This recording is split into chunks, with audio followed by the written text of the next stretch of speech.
Recording.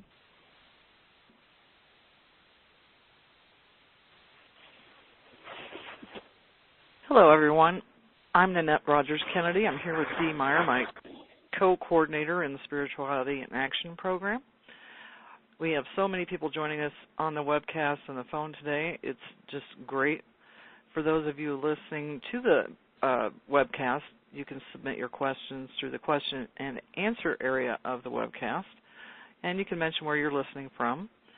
And if you'd like to make a phone question, if you're on the phone, you can press *2 to raise your hand, and we'll get to as many requests as possible. We would like to welcome everyone to this call, and before we start speaking with Neale, we want to thank our donors for the support they give Spirituality in Action, and for all those of you who volunteer and give us in-kind donations. Without your nurturing, we wouldn't be able to continue our work within Humanity's team.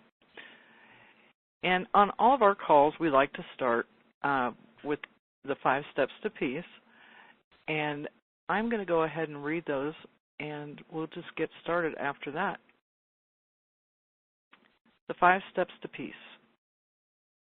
Peace will be attained when we as human beings permit ourselves to acknowledge that some of our old beliefs about God and about life are no longer working. Peace will be attained when we as human beings explore the possibility that there is something we do not understand about God and about life, the understanding of which could change everything. Peace will be attained when we announce that we are willing for new understandings of God and life to now be brought forth, understandings that could produce a new way of life on this planet. Peace will be attained when we courageously examine these new understandings, and if they align with our personal inner truth and knowing, enlarge our belief system to include them. Peace will be attained when we express our lives as a demonstration of our highest beliefs rather than as a denial of them. And that is an excerpt from The New Revelations, A Conversation with God by our founder, Neale Donald Walsch. And I believe Neale has joined us on the phone. Are you there? Yes, I am. Thank you. Oh, welcome. We are glad to have you here today. And before you came on, was speaking with Dee. Dee's having a little trouble with her phone connection, so she's probably not going to speak up as much. But we were talking about how we have so many questions about your books before the call started that I don't think we're going to be at any lack of, you're not going to be questionless on this call. So thought I'd tell you that right up front. And then the other thing I was going to start out the call with is, since this is a Spirituality in Action call, before we get to questions about any of your books or anything, I wondered if you would like to speak a little bit about spiritual activism. Well, yes, thank you, I would.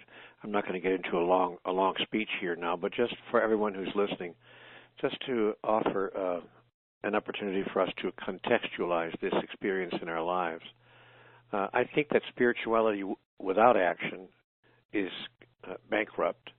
I think that the point of spirituality is to give ourselves permission and offer ourselves an opportunity and create for ourselves a platform that allows each of us to demonstrate in physicality, in the world in which we live, in the realm of the physical, to demonstrate who we really are, both individually and as a species.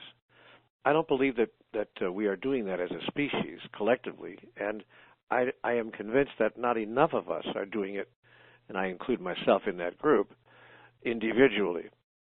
But I also am convinced, and I've been made very clear in my conversations with God, that were we to do that, that is, were we to use the last step of the 5 steps to peace as our guiding principle in life, I believe we could truly change the world in one generation. And I'm not exaggerating. I'm not, saying that because it sounds puffy or inspiring or uplifting or any of those things. I'm saying it because, number one, I believe it's true, and number two, I've been told this in my conversations with God.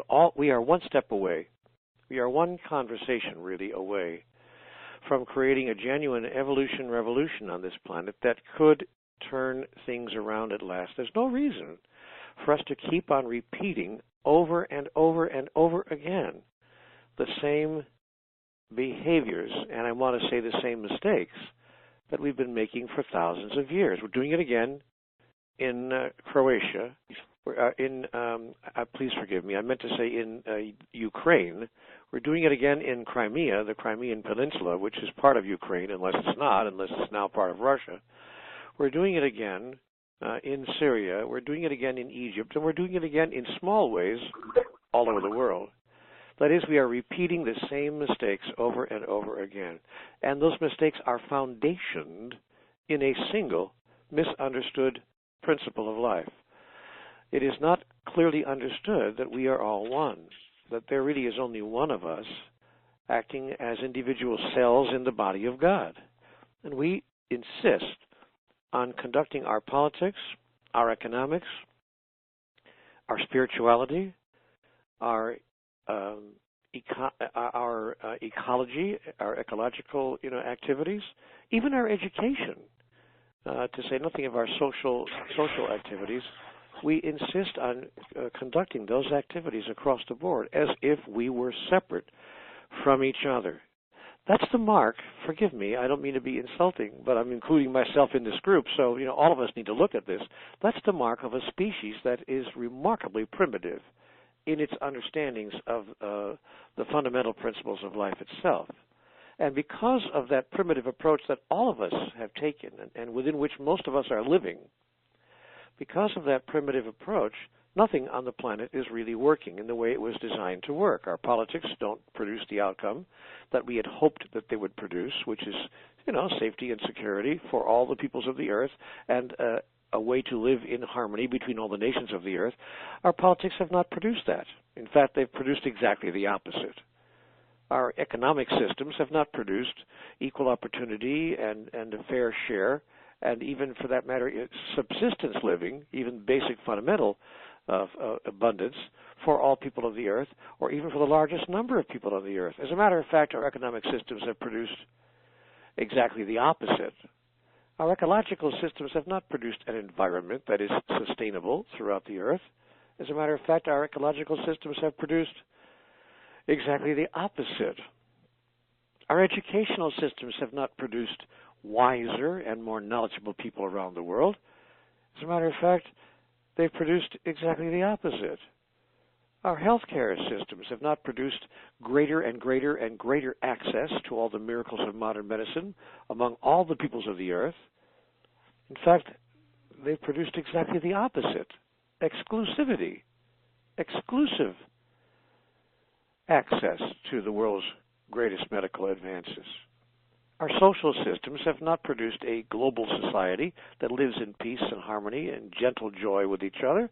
In fact, those social systems have produced exactly the opposite.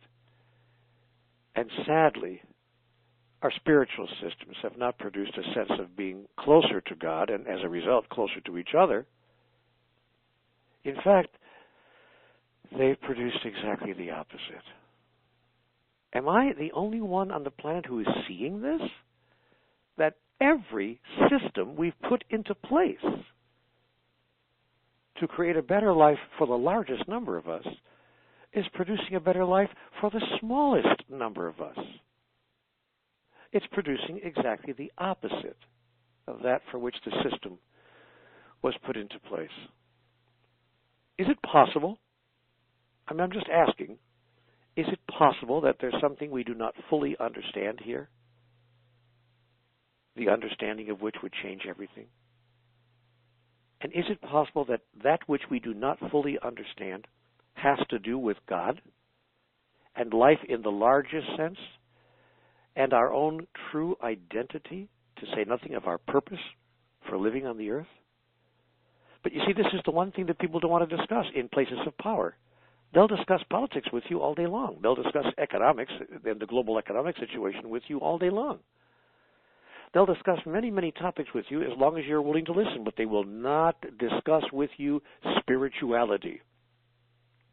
They will not discuss with you the fundamental beliefs that human beings hold that cause us to behave the way we behave. That's why spiritual activism is so important.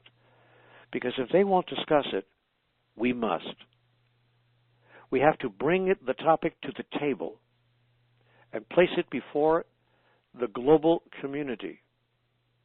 We need to have not a conversation with God, but a conversation with humanity, such that it would cause people everywhere to sit up and say, you know what? I may not agree on all the answers that these people are bringing us, but I certainly agree that we don't have the answers now. I certainly agree that at least a conversation is necessary, that we now need to sit down and talk to each other and say, what is it that we don't fully understand here that causes this planet to be so utterly, completely, and absolutely dysfunctional? Where 5% of the world's people hold 95% of the world's wealth and resources. That can't be the way it was intended to be, and it certainly can't be the most beneficial way for a global community to exist in harmony and in peace, in joy and in love. But who will raise a voice, not in violent, angry protest, but in peaceful yet wisdom-filled noticement, to cause the world's leaders to say, you know what? We're hearing from people from the bottom up, grassroots people in every city, town, and village across the world. We're hearing from our constituents, and we can no longer ignore the voice, which is growing more and more persistent and louder and louder.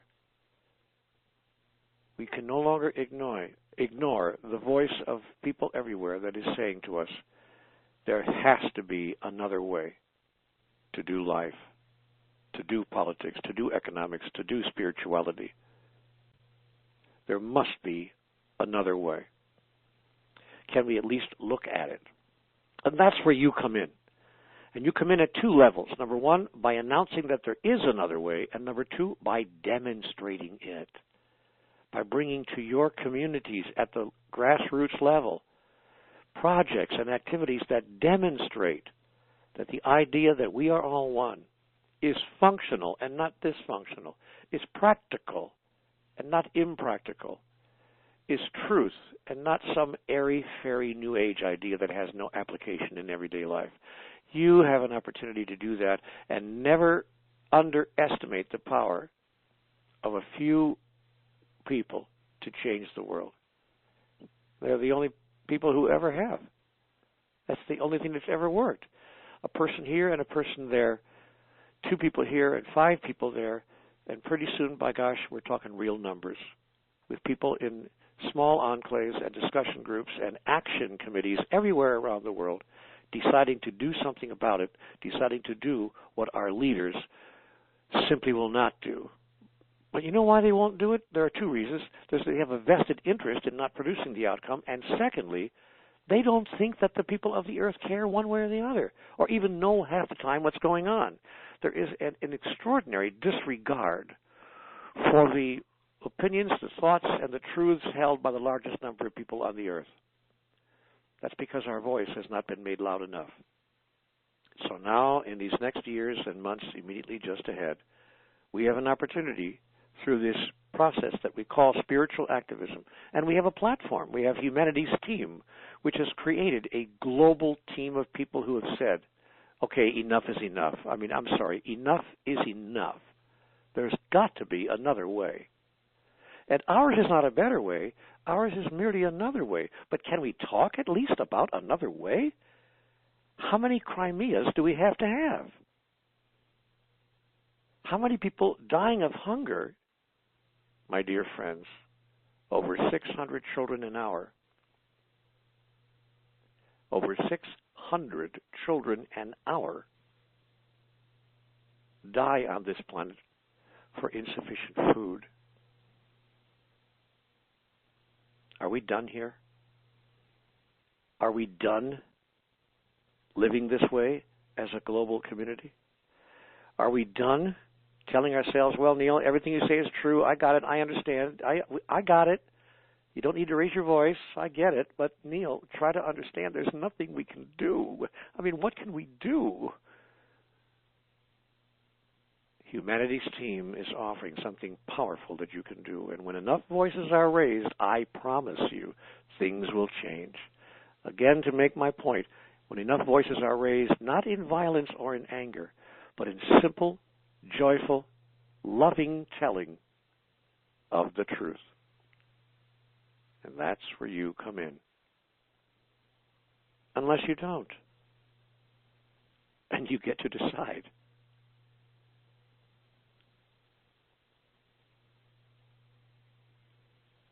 Mm. Do you mind if I give out your Humanities Team email address? No, of course I don't. Okay. Because people can join in another group on Facebook, which is part of Humanities Team and Neale's project, which is called the Evolution Revolution. And if you write to Neale at neale.donald.walsh@humanitiesteam.org and put the words "I'm in" the subject line, you can get information on how we can get these conversations going. And I help Neale with that too. Yeah, so. and I want to make a point here. That address, by the way, again, neale.donald.walsh@humanitiesteam.org. Now, I want to make a point because you might think, a lot of people have said this to me, a conversation group, what's the point? It's really an action group. The conversation turns into action. Nothing has ever been accomplished on this planet. I mean to say nothing. Not even the bad stuff that's happened. Nothing has happened on this planet without 2 or 3 people first sitting down and talking about it. So what we're looking at here is creating evolution, revolution, discussion, and action groups that sit down and first look at what's going on in their community, in their state, in their nation, and then in their world, and then take a look at what, if anything, might we do specifically that could impact the larger reality. Not even change the larger reality. Fair enough. Perhaps one little group someplace can't change the global reality, but we can certainly impact it. We can certainly raise consciousness. Consciousness raising is what created equal rights for women, is what created the civil rights movement in the United States, is what created the equal rights for gays and gay marriage. Now, we're not done. We're not done with all of that. We're not finished with all of that. There's still much more to be done, but it never would even have happened. Even as far as we have gotten, would not be the fact of the matter today. If people hadn't sat down with themselves, if people had not decided to just gather in small groups and begin to talk and then to move into action that could change things. And that's why, slowly but surely, the human race is evolving in the direction of greater and greater love, greater and greater compassion, greater and greater freedom for each of us to express who we really are at the highest level. So please, do not underestimate the power of 3 or 5 or 6 or 8 people sitting around talking first and then deciding what action can we take. Letters to the editor, billboards purchased, signs made, comments offered on Facebook and Twitter, and now with all of this social media in the world, a wonderful opportunity for us to begin to create global impact right from your own computer, even right from your own telephone. So there's much that can be done. We live in a place of instant, in a time, I meant to say, we live in a time of instant and powerful communication that all of us can engage in. So don't underestimate the power of the evolution revolution. Other people are not. They'd like to see this thing stopped in its tracks, but we're not going to let that happen. If you'd like to become part of the evolution revolution, which is one program, an outreach in the spirituality component of Humanities Team, then write me and say, okay, Neale, I get it. I'm in. Just write me at neale.donald.walsh. You must spell the name correctly because the Internet is unforgiving. If you don't know how to spell my name, look on the cover of any one of my books. neale.donald.walsh@humanitiesteam.org. I'm done. Okay, well, I was going to say I will post that on a couple of places on our website so that people have that correct spelling. Something you said that I want to ask you before we move on to all these other questions. Just yesterday I saw a very powerful video about sweatshops and the women that were killed here in this country, in the U.S., almost 100 years ago, or it might be 100 years ago now, where young women, children were put to work in these sweatshops. And if you watch this video, it's so compelling. And what it's just asking us to do is to ask the manufacturers of where we buy our clothes, where's your clothing come from?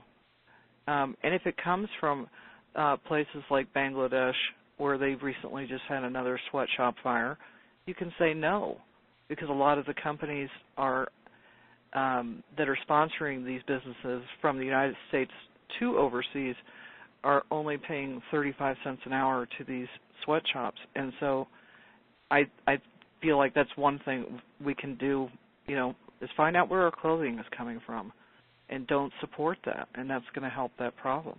It's very sad that there are certain companies whose only motivation is profit, profit, profit. If they think they can make more profit for the people who are stockholders and the owners of the company, and for the people at the top, if they think, I just saw an article on the internet a couple of days ago about a man who is had become the head of a corporation. I forgot which one it was now, but for 90 days he became the head of the corporation on January 2nd of this year, and he just turned around and sold the corporation because he thought it was the best thing for the company, and he got a golden parachute for selling the company, $467 million for 90 days of work. And we live in a world where we think, well, what's the problem? Nothing wrong with that. I mean, he earned it. I mean, after all, Neale, are you against capitalism? Are you against people just, earning their key? Come on. Come on. I'm not making that particular person wrong. The system that we have put into place on this planet. And the reason those companies, exactly what Nanette just said, make that kind of money is they farm out their labor in as cheap a way as possible. As cheap a way as possible. We have to maximize profits for the stockholders, and to heck with whether or not the people at the bottom even have a living wage. In the United States of America, which is supposed to be some kind of an advanced country, don't believe it, by the way, but it claims to be, the big fight is whether we should even have a raise in the minimum wage, which, by the way, was set 15 years ago by that day's standard. Today's minimum wage is what it was 15 years ago, although inflation and the price of things has gone way up. So as profits skyrocket, as corporations declare that their profit margin for next year has increased by 60, 70, and 80%, wages remain stagnant, and we're afraid to give people a little raise in the minimum wage. Come on. What's the problem here? The problem is consciousness. Not enough people, frankly, to use direct language, not enough people give a damn.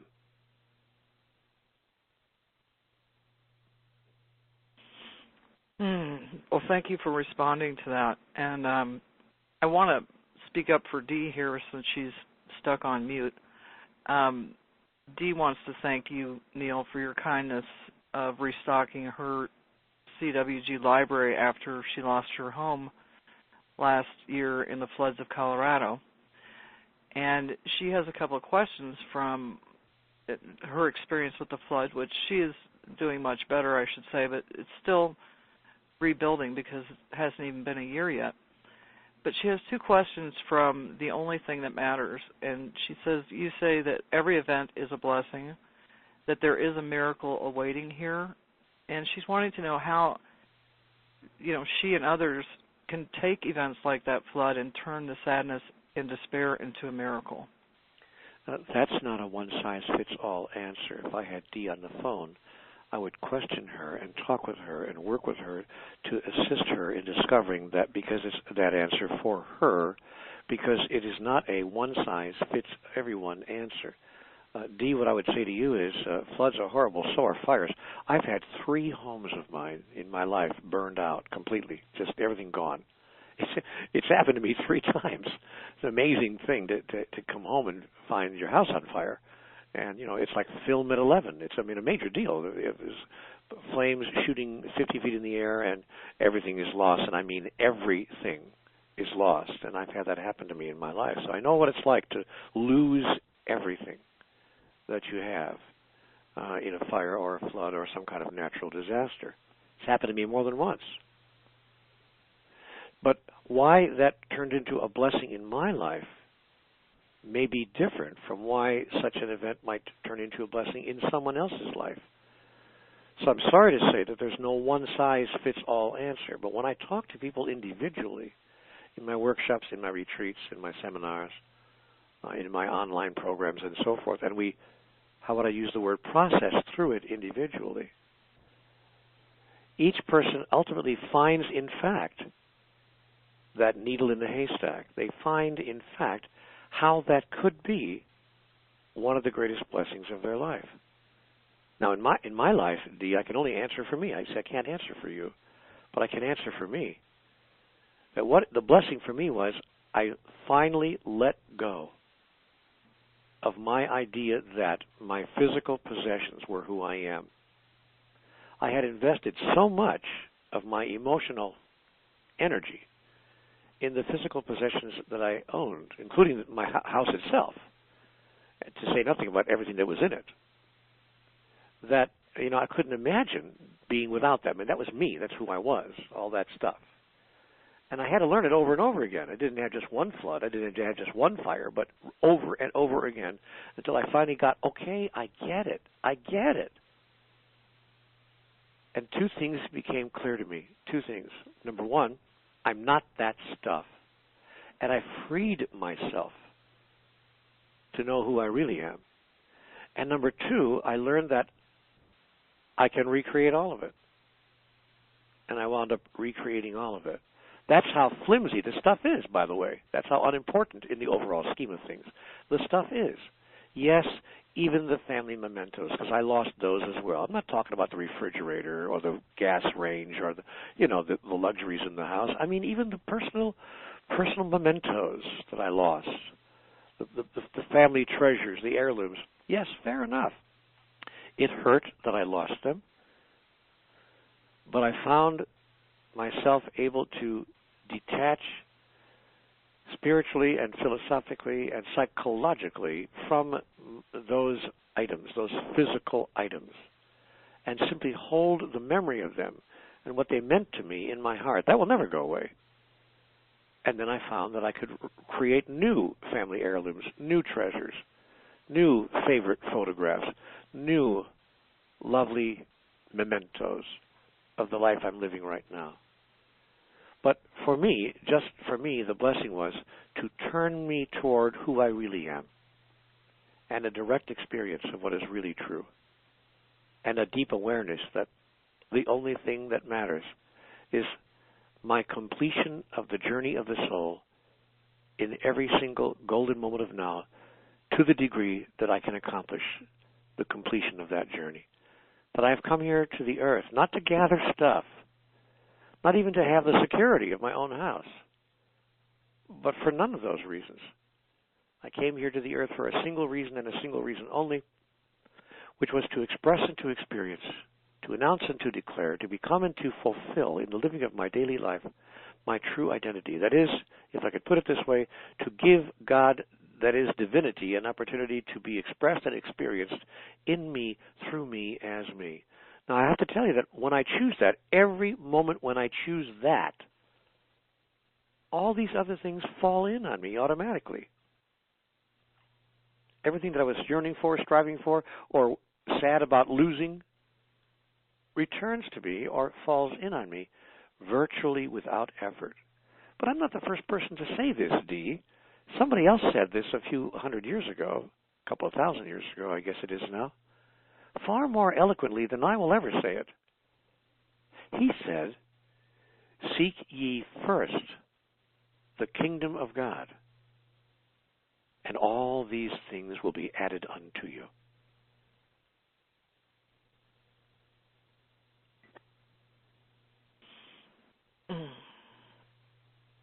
Well, through the beauty of Skype, Dee has thanked you for your your answer.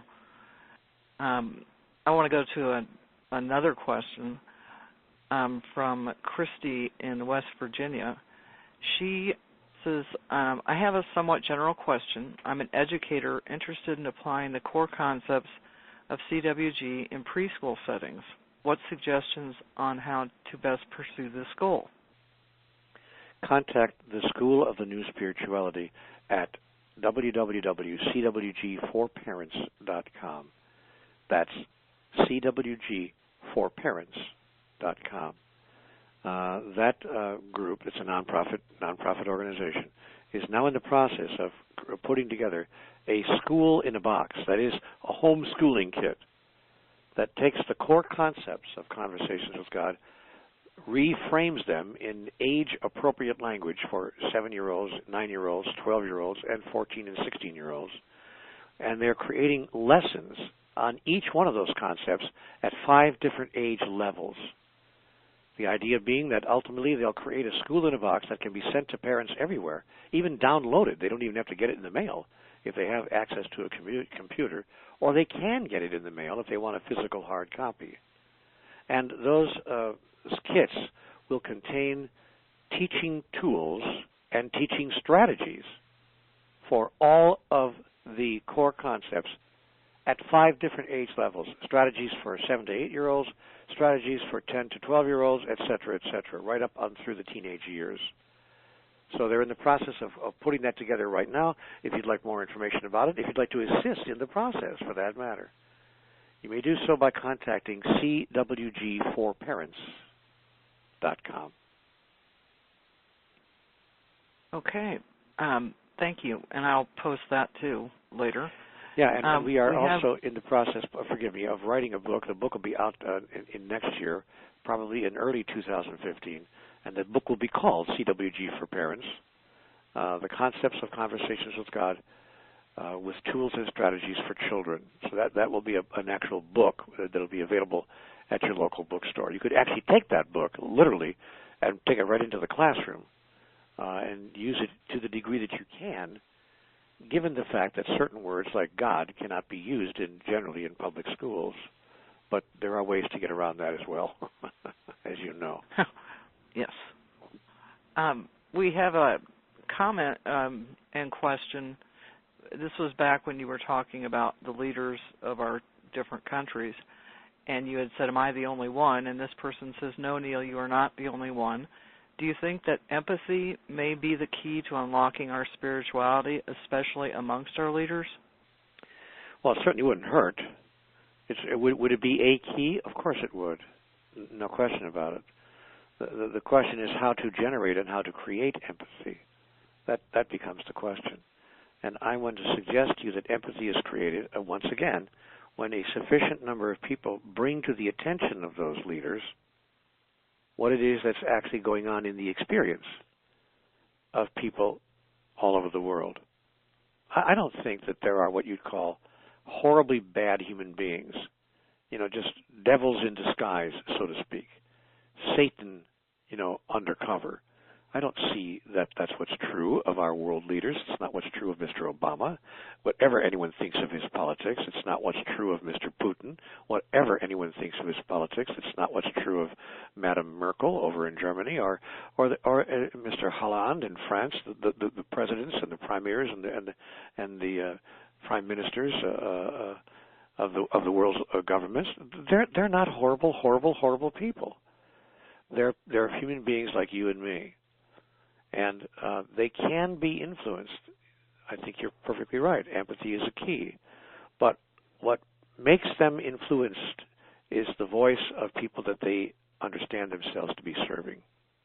And when enough people raise their voice and say, no, it needs to be this way, and not with violence, but with gentle, loving noticement of what's happening and what's true. I believe that even the leaders in the places of power in the world have sufficient humanity left in them to turn the ship of state around and begin to respond. But, I hate to say it, but it's the squeaky wheel that gets the oil. So We need to raise our voice to a level where it can be heard. In the United States, there are certain political elements who have proven that to be true. Sadly, they are not the political elements that would support the messages that we're talking about here. In the United States, the Tea Party, for instance, has raised its voice and dramatically impacted the political scene, the political landscape in the United States. What would it take for people of a different persuasion to become equally influential? They would have to do the same thing the Tea Party did. They'd have to sit down in small groups and talk about it, and then form action committees to produce outcomes. I see. See, there is a formula. People know how to use the formula. It's just that people in the so-called New Thought community are not doing so. Unless, of course, they are.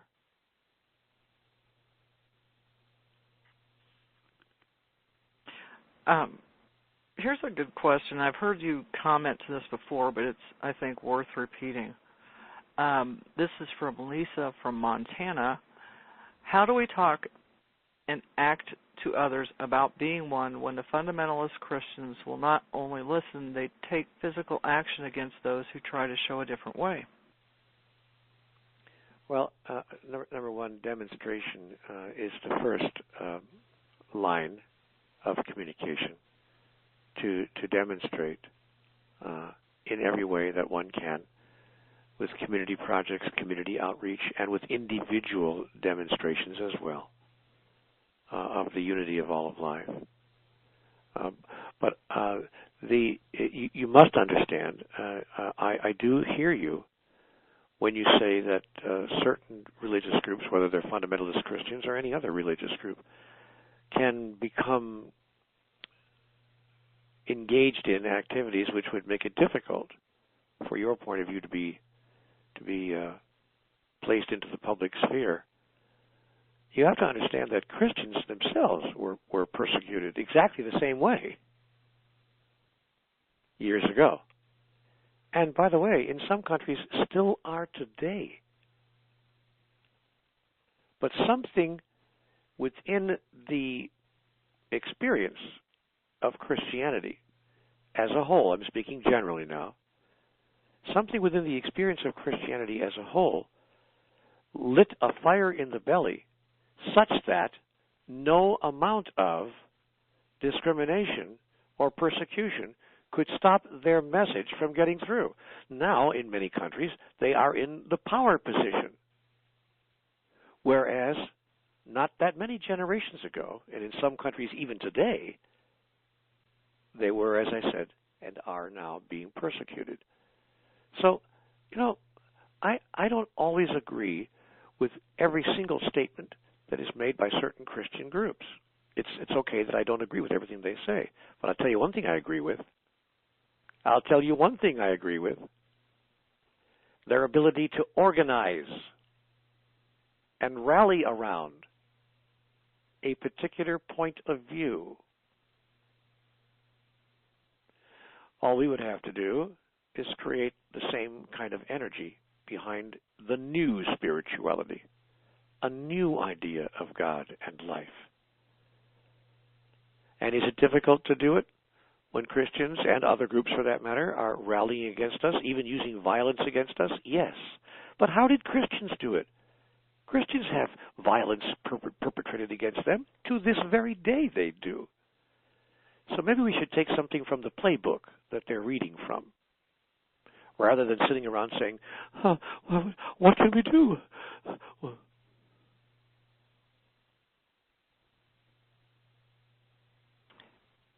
I have a caller who has their hand up from Rosenberg, Texas. Are you there? Yeah. Rosenberg. Okay, there you go.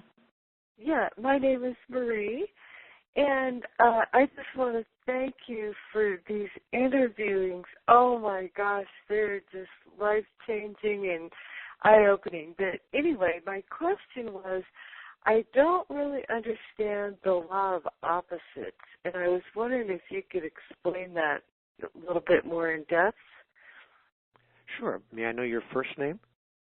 Marie? Hi, Marie. Sure. Hi. Marie, how do you know if water that comes out of your faucet is hot? How do you know that it's hot? I feel it, and I also turn on the hot water faucet. I see. But if cold water did not exist, if there was no such thing as cold water, then would there be hot water? Oh, okay. I understand that.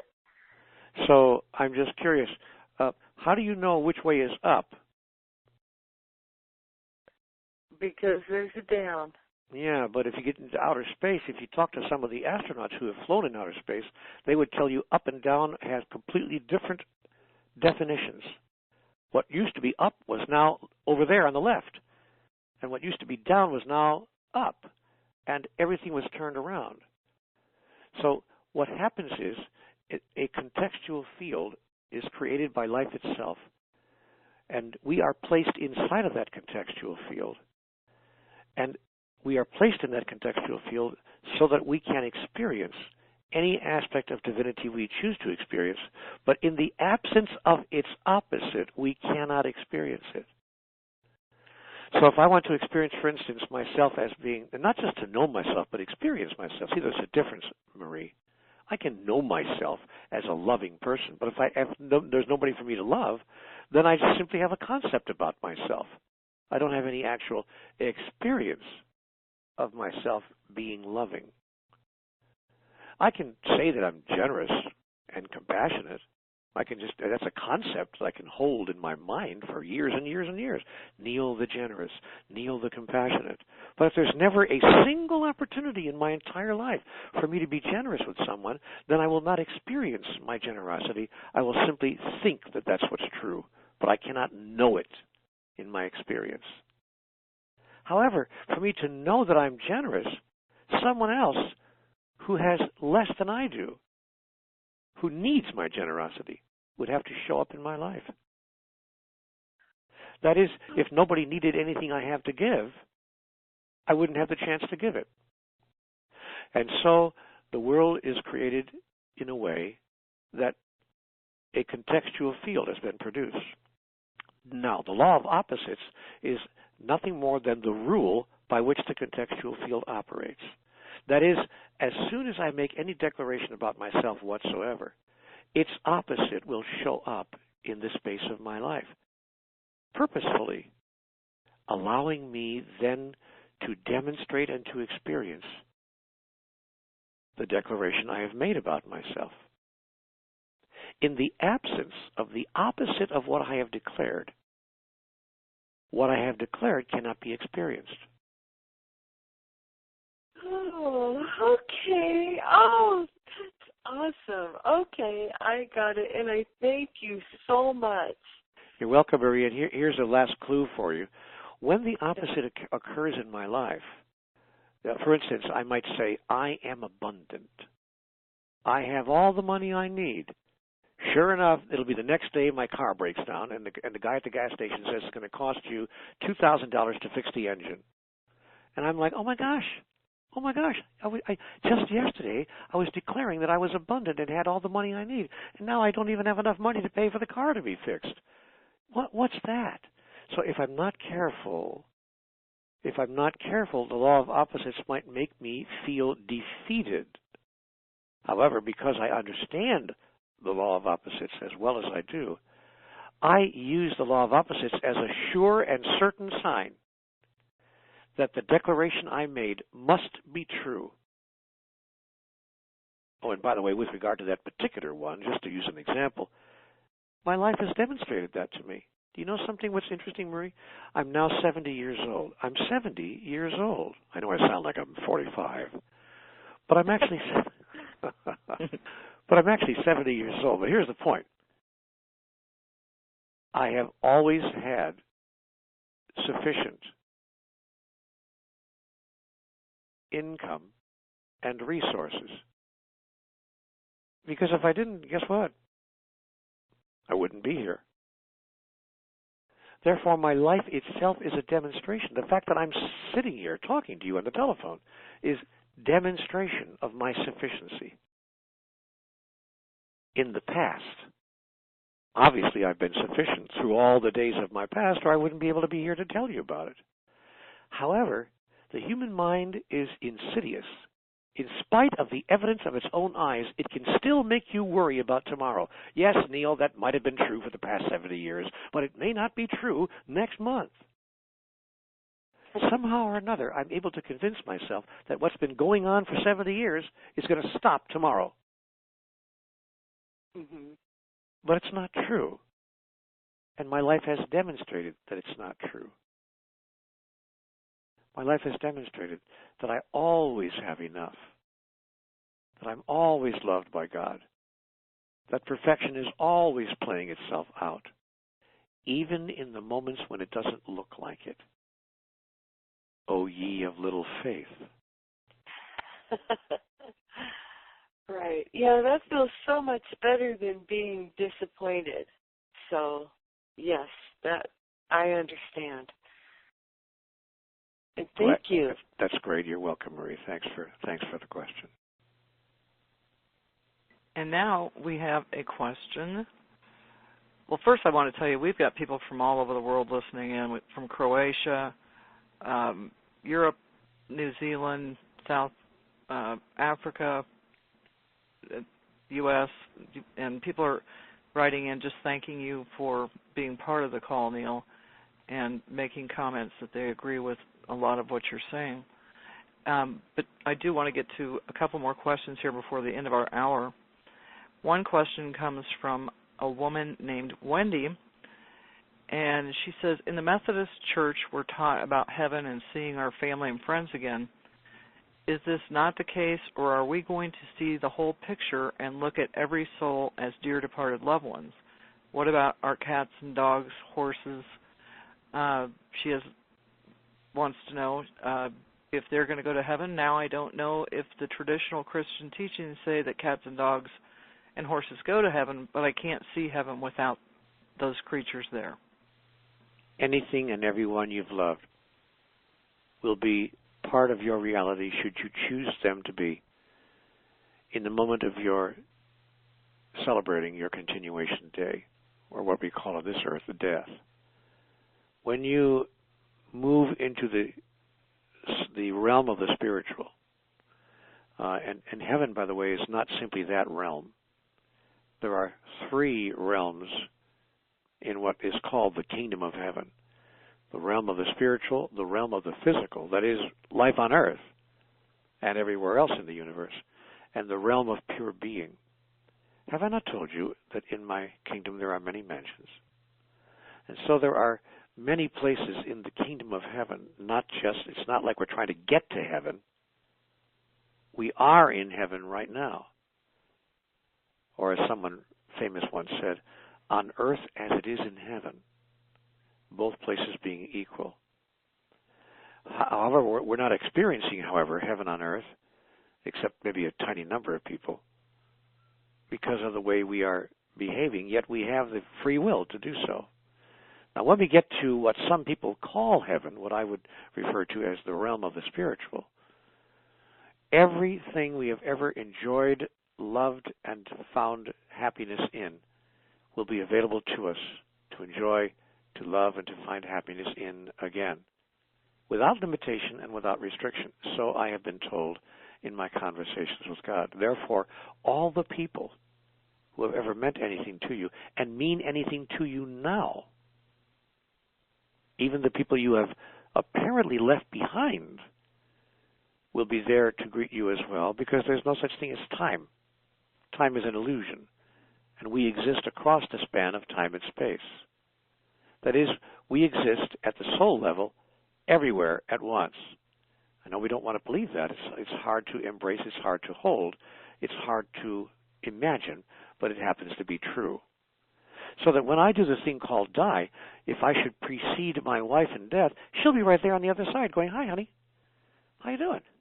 Wasn't that a stitch? Wasn't that a trip? Wow."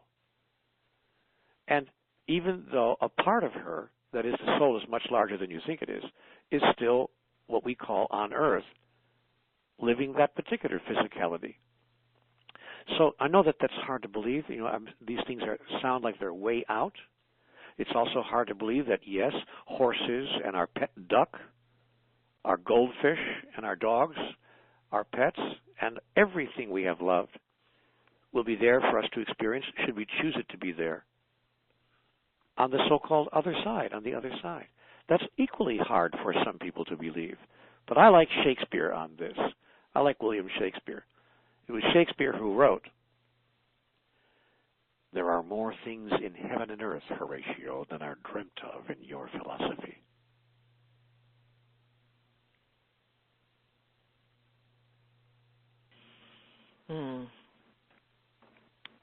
Well, I've got a follow-up question. It's not from the same person, but it kind of, I think you'll hear it here. Clarice from France says, "I love the book Home with God. It is my favorite. The only time I had some troubles following is with the tunnel of the apple orange. I've read this part a few times, but I'm wondering if you can speak to the tunnel." Well, it's a metaphor. It's important to understand. It's simply a metaphor. That is, it's an illustration. It's not actually true in the literal sense.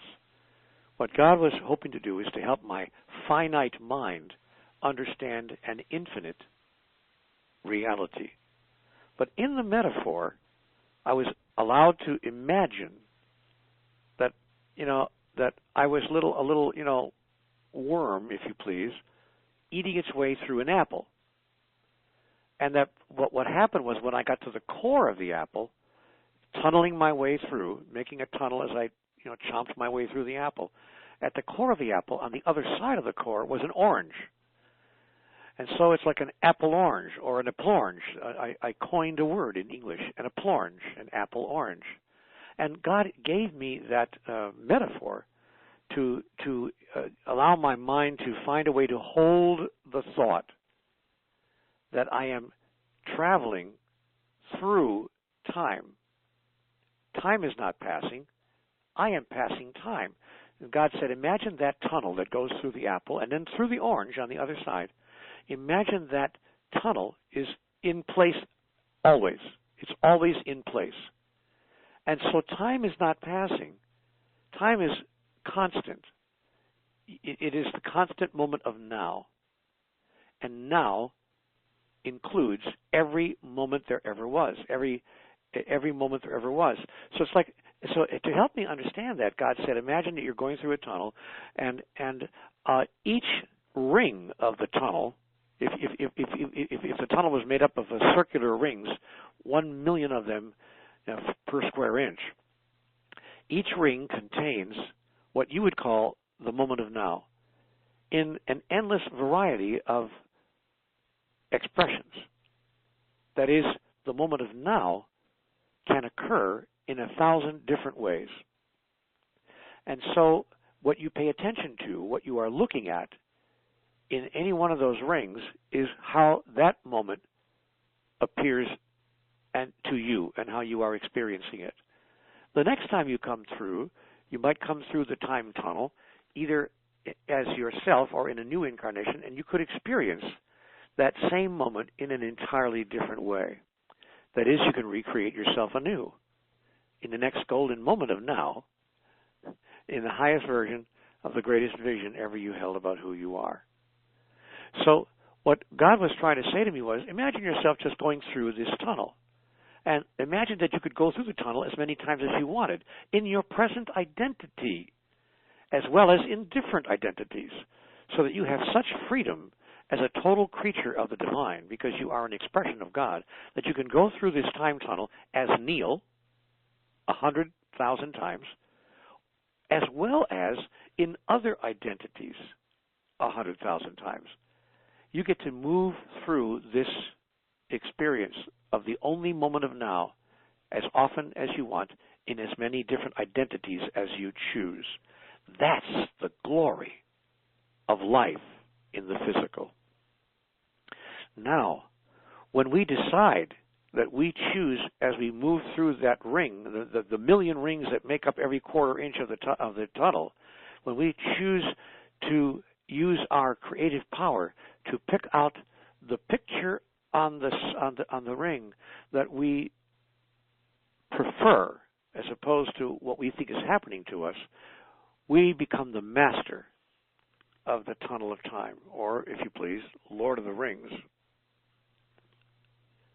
And so what God was wanting us to know, using that metaphor, is that when we get to the core of the apple, which is the place of pure being, the third location, if you please, in the kingdom of God, we go out on the other side, and the other side is totally different. It's the realm of the spiritual. It's as different as apples and oranges.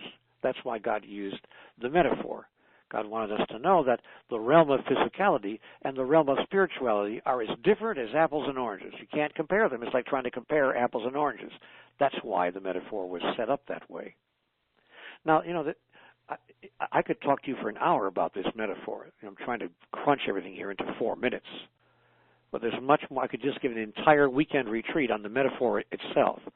But I was allowed to see deeply, into the ultimate reality of time and space, of humanity and divinity, of spirituality and physicality. And I've got enough to say on this topic to write 30 books. The only sadness about that is I don't have enough time in this particular life to do that. But you've asked an interesting question. Read it over and over and over again. I know you said you've read it many times, but read it many more times. At some point, it will all open to you. You'll just get, oh, I get it. And it'll become very clear. The metaphor will have new meaning for you. I enjoyed that myself, Neale. I have one last question, and I know we're very close to the end of the hour, but I think it's an important question. The question is from someone named Pete. Neale, I have heard so many times the quote that it cannot be right that 5% of the population of the earth owns 95% of the wealth, and also that there is enough for everybody. My question is, if there is enough, it cannot be part of the solution to take away from the 5% indiscriminately and redistribute the wealth. My point is that we must return to the principle of exchanging real value for wealth. Nobody is suggesting, least of all conversations with God. Nobody is suggesting for a minute, least of all me, that we take the money from the 5% and give it to the rest of the people. I've never said that, nor has Conversations with God ever said that. The fundamental shift that must occur is a shift of consciousness, so that the 5% would find it unconscionable not to share it willingly and freely, so that the 5% would not have anything taken from them by government or some fiat or some, earthly device, but that their consciousness would cause them to see, you know what? This isn't the way to create a planet, a society, a civilization. And let me draw you an example if you think that that's way far out. Let's imagine that you are sitting at the head of a table at a family meal. Maybe it's a Christmas celebration or a Hanukkah celebration or an anniversary or a birthday or some family gathering in which all the family, not just your immediate family in your house, but your relatives, your cousins, your aunts, your uncles, the whole family is there for this festival. And you have brought the food out, and you decide, and there are maybe 16 or 18 or 20 people there. I've been at family gatherings like that when there are easily 17 or 18 people in the room. And you say to to your wife, put 95% of the food here in front of me, and take the other 5% and share it with everybody else in the room. Nobody would have to tell you that doesn't work. to create a happy party and a wonderful environment, your very insides would stop you from doing that. Who you are, you wouldn't have to have anything taken from you. You wouldn't have to have the other 95% of your relatives reach over and steal it from you. Nobody is suggesting that. Your own consciousness would not allow it to happen. You would simply say, no. Give everybody an equal share. Now, if you would do that at your own dinner table, what's wrong with a society, a global civilization that decides to make the same gesture? Hello? I would find it unconscionable for a society to exist where 600 children die every hour of starvation while we give $447 million to a person for 90 days. I said 90 days' work. I would have a difficulty even accepting that kind of income. I would say, you know what, I'll take $5 million. I'll take $5 million.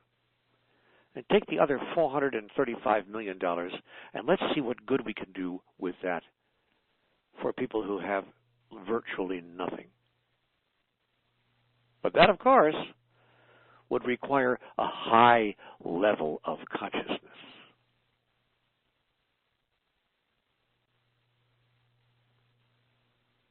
Well, Neale, as usual, the hour went by quickly, and we've had a couple of requests for you to repeat your email address.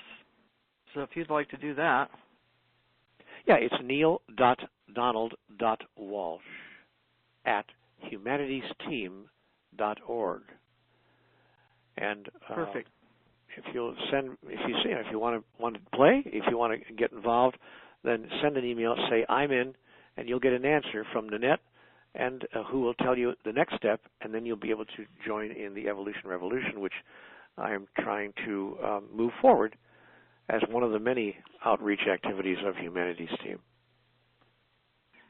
Well, Neale, we appreciate you and thank you. And I'm serious, we did not get to probably a quarter of the questions that came in, but we really appreciate you. And well, next time, thank you know what? For your time. Next time we'll have to make it a 2-hour call. We'll do that because this one was tons of questions, which I probably will send you some of those because they were pretty interesting. Cool. I would talk to people as long as they're willing to listen, because my life is about sending this message and helping people to understand what it is that we've all been told, what's been shared with all of us. Ladies and gentlemen, if you're looking for all of this stuff in one book, I want to suggest, if you haven't found it, that you pick up a book called What God Said.